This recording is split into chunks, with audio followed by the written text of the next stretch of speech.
policies, if you even want to call it that.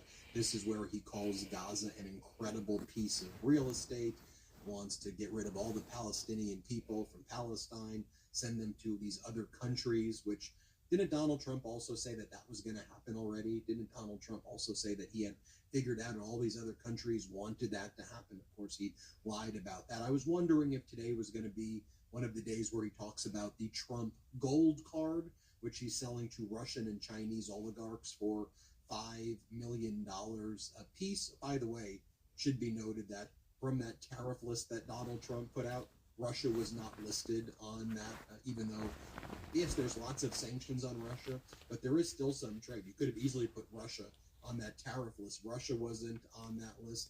The Taliban in Afghanistan, they got an exemption to the formula applied to other countries. That's a notable one right there. But today was Bring in Netanyahu Again Day. Wasn't he just there like last month? Bring in Netanyahu Day. And this is where Trump talks about owning the real estate he calls, his real estate deal that he wants to do to take over and control Gaza. This is what happened earlier in the day. Let's play it. As a reference for the Times of Israel, the IDF is fighting to get in the Gaza Strip. I myself might be called up in a month.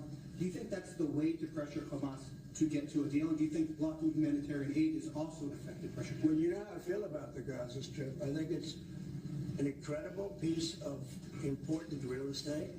And I think it's something that we would be involved in, but, having a peace force like the United States there, controlling and owning the Gaza Strip would be a good thing. Because right now, all it is for years and years, all I hear about is killing and Hamas and problems.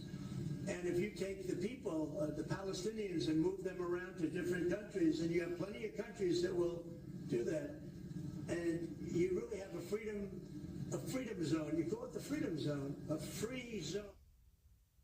Jordy, I think that's your point. Freedom zone. You call it a freedom zone. That's what, and now you want to put, you heard what he said today. In any normal times, that would be a major disqualifying story, right? He's calling Gaza a piece of real estate that he wants to control with American peace forces, he calls it, in a freedom zone, he says, that he wants to take control of. And by the way, of course, Donald Trump was incapable of keeping the ceasefire, going that former President Biden negotiated. And then this also just reminds me also, guys, of that we just kind of move away. You have to keep track of all of Donald Trump's lies, with the fact also that he promised on day one there was going to be peace in Ukraine. Right? Donald Trump promised in 24 hours. Too bad they can't do shit in Haiti.